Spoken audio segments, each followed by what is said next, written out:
Imali ste neuspešne saradnje sa influencerima. Niste jedini. Mnogo ljudi je imalo takva iskustva. Zašto se to dešava?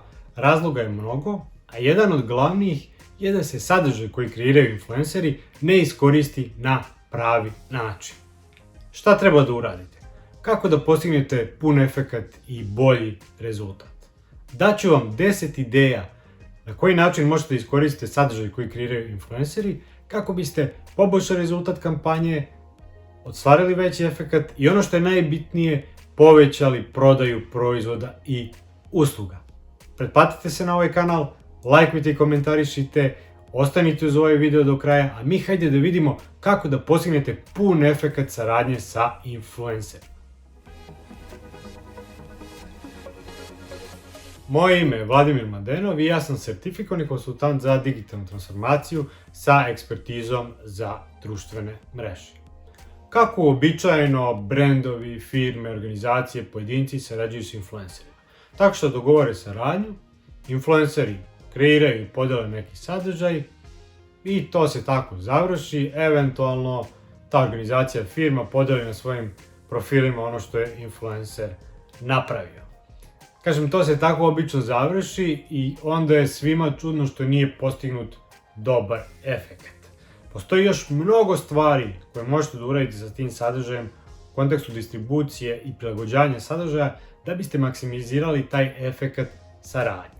Ukoliko ste već uložili određeni novac u produkciju, u saradnju, u ugovor sa influencerom, uradite i taj posljednji korak, uložite još dodatni novac i vreme da kvalitetno distribuirate taj sadržaj i siguran sam da ćete imati mnogo bolje rezultate prodaje. Daću vam 10 konkretnih savjeta kako da distribuirate taj sadržaj koji je influencer kreirao. Prvi savjet je da koristite taj sadržaj da pravite sopstvene objave. Dakle, ovdje ne mislim na deljenje da je neki influencer postavi to na svom profilu, bilo da je u pitanju Instagram, YouTube, Facebook, što god, pa da vi to podelite na vašim stranicama.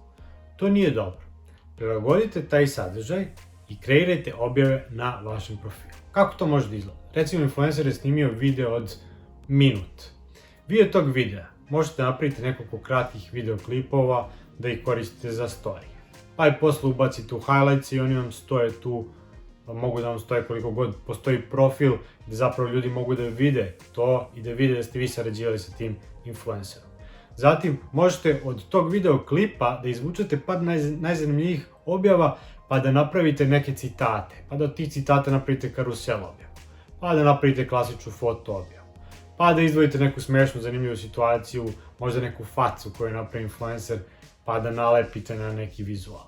Dakle, imate neograničen broj mogućnosti, iskoristite sadržaj koji je kreirao influencer, prilagodite ga vašoj komunikaciji na vašim kanalima, prilagodite ih različitim društvenim mrežama i tu imate mnogo osnova da kreirate dosta dobrih objava. Druga ideja je da prenamenite taj sadržaj za oglase. Ok, influencer je podelio, vi ste podelili, napravili ste objave, sada to iskoristite za oglase. Jer nije dovoljno da vide samo ljudi koji njega ili nju prate ili prate vašu stranicu, neka taj sadržaj vide i ljudi koji potencijalno su izvan tog kruga. Da biste to postigli, morate da oglašavate. Prilagodite taj format oglasima, oni imaju posebne formate, pričamo o Facebook, Instagram, na primjer, oglasima, prilagodite taj materijal i plasirajte ga. Imaćete mnogo bolji efekat ukoliko kvalitetno targetirate, a Facebook će već naći način da deliveruje, odnosno isporuči vrednost i taj sadržaj onima koje taj sadržaj interesuje, imat ćete mnogo bolje efekte kampanje. Treći način je da ubacite taj sadržaj u vaš web sajt kroz stranice koje su posebne namene. Na primjer, ukoliko je influencer pričao pohvalno o vašem brendu, firmi, organizacije, stavite to u sekciju testimonial. Možete to da napravite i foto, i video, i tekst. Ukoliko je influencer pričao o vašem proizvodu, uključite ga u product page, u recenzije proizvoda, recenzije stranice, dakle imate mnogo mogućnosti, ali taj sadržaj koji je napravljen za društvene mreže, iskoristite ga i za vaš web sajt. Četvrta ideja se nadovezuje na prethodnu, ima veze sa vašim web sajtom, Naime, zašto ne biste tu objavu, ne znam, foto, vizual, video postavili kao pop-up prozor na vašem sajtu? Pop-up prozor je najbolje da postavite posle nekog određenog vremena kada neko poseti vaš sajt, zadrži se na sajtu, browsuje, otvori neke stranice kategorije, onda ga sačekajte sa pop-up prozorom i tu će biti taj video koji je napravio influencer, koji možda za tu ciljnu grupu koja kupuje te artikle, te kategorije, može biti baš odgovarajući. Ideja broj 5, kreirajte blog post. Bez obzira što vam influencer, na primjer, napravio video objavu u trajanju od minut, od te priče možete napraviti blog post. Možete navesti ko je taj influencer, zašto ste ga angažovali, kako je protekla kampanja, možda bude neki case study, a možda bude i u fazonu samo najava tog videoklipa, šta se o njemu priča, ali to postavite kao blog post, napunite ga ključnim rečima, da bi ljudi koji pretražuju na Google neke ključne reči došli do te stranice gde influencer preporučuje određeni proizvod ili uslugu. Ideja broj 6, plasirajte taj sadržaj kroz druge kanale i medije na internetu. To mogu biti neki najposećeniji portali, mogu biti portali vezani za vašu nišu, za vašu delatnost kojom se bavite. Uglavnom, to treba budu neki eksterni sajtovi i eksterne mreže na kojima ćete se vi, uslovno rečeno, pohvaliti saradnjom sa influencerom i gde će oni napisati neki native ili PR tekst gde će ispričati priču o vašoj kampanji. To je još jedan dobar način da ljudi koji ne posećuju vaš sajt i ne znaju toliko dobro za vaš brand, vide da ste vi ostvarili saradnju sa jednim od kvalitetnih influencera. Ideja broj 7, uključite sadržaj u vaše newslettere, u vaš email marketing. Najpre, ogroman broj firmi, većina ne koristi dobro email marketing, a i oni koji koriste, ne koriste sadržaj na ovakav način. Napravili ste sadržaj s influencerom, uključite ga u e-mailove. Da li ćete podeliti na više kratkih segmenata, da li ćete opet slično kao blog post napisati malo neki tekst koji najavljaju video, ili ćete na neki inovativan način ubaciti vizuale ili video. To je na vama, na ciljnoj grupi, na segmentu kome je namenjen i tako dalje. Ali zašto taj sadržaj ne biste iskoristili i kroz newsletter kampanje? Ideja broj 8, plasirajte taj sadržaj i kroz offline kanale. A ukoliko je, na primjer, ta objava napravljena recimo na Instagramu ili na YouTubeu, zašto ne biste opet izdvojili nešto zanimljivo, postavili na billboard? Sad billboard ne mora da bude samo slika, može da bude i neki kratki video.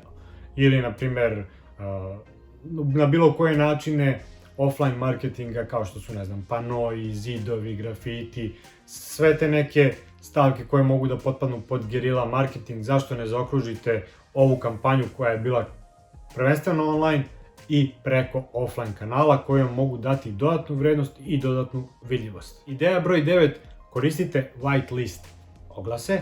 Šta to znači? Ukratko, to znači mogućnost koja se firmi i organizaciji daje da oglašava sa naloga koji kontroliše influencer. Na taj način vi ćete imati potpunu kontrolu i kako taj sadržaj izgleda i ko će da dosegne do tog sadržaja, tako da možete kroz neku reklamu kreiranu kroz profil influencera da vaš proizvod ili usluga dosegne do novog broja pratilaca. I ideja broj 10 koju sam ostavio za kraj, a zapravo mislim da je možda i najbolja, je da povežete sadržaj koji stvara influencer sa kampanjom koja bi generisala user-generated content, odnosno sadržaj koji kreiraju vaši pratioci ili pratioci zajednica tog vašeg influencera. Dakle, ne bi bilo loše koliko influencer pravi neki video o proizvodu ili usluzi koju reprezentuje vas, da pozove svoju zajednicu da i oni nešto urade, da ima neki poziv na akciju, da im postavi pitanje, izazov i na taj način da se generiše novi sadržaj koji opet ponovo možete da delite, koji ponovo možete da redistribuirate i prilagođavate ga vašim kanalima. Taj sadržaj koji kreiraju pratioci zajednica je posebno bitan jer će vam on otvoriti prosto nove vidike, nove domete i ljudi koji se nisu do sada bavili i poznavali vaš brand saznaće za njega. Ovo je bilo 10 ideja kako možete da dodatno distribuirate sadržaj koji kreiraju influenceri. Siguran sam da primjenom ovih ideja možete postići mnogo bolji rezultat u prodaji proizvoda i u praksi se to zaista meni pokazalo dobro. Posebno sam dobre rezultate imao na 10. ideju, tako da na nju posebno obratite pažnju. Svakako da postoji još ideja na koje možete da distribuirate sadržaj. Ukoliko imate još neku dodatnu ideju, napišite je u komentaru. Hvala vam na pažnji, nadam se da vam je koristilo, pretplatite se na ovaj kanal, lajkujte i komentarišite, a mi se čujemo i vidimo narednom prilikom.